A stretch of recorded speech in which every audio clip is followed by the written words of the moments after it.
Nice, mango sago is a Hong Kong classic.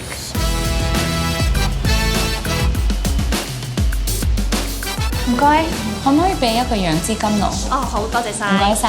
Desserts are a big deal in Hong Kong. There are a lot of small and big shops that serve a variety of Chinese desserts. You can get anything from tong yun to durian specialties, as well as Hong Kong classics such as mango sago. This dessert is a must-have when you come to Hong Kong. You can find it in a lot of small dessert shops, but also most Chinese restaurants as well. It's full of fresh mango, pomelo, coconut, and condensed milk. It's extremely refreshing because of how cold it is, and really perfect for those hot summer months in Hong Kong.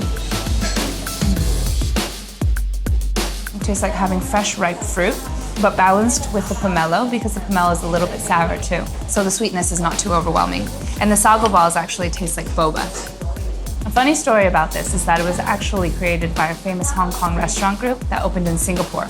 They created this dessert so that they could entice the taste buds of Singaporeans, which they did, but actually Hong Kongers loved it so much that now you can find it almost everywhere. Still the best no matter how many times I have it.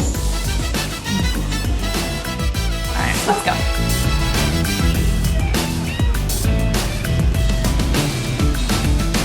What a day! You and I have eaten through breakfast, lunch, dinner, and even dessert. We've experienced so much, and I'm really sad it's over. Well, it doesn't have to be. We can always go back and have breakfast again and have a whole new journey. So what do you think? Let's rewind. Do you want to discover the cultural history of Hong Kong's Western-style eateries, also known as Tan Tan Tangs? Or do you want to go have some dim sum and discover rich tradition?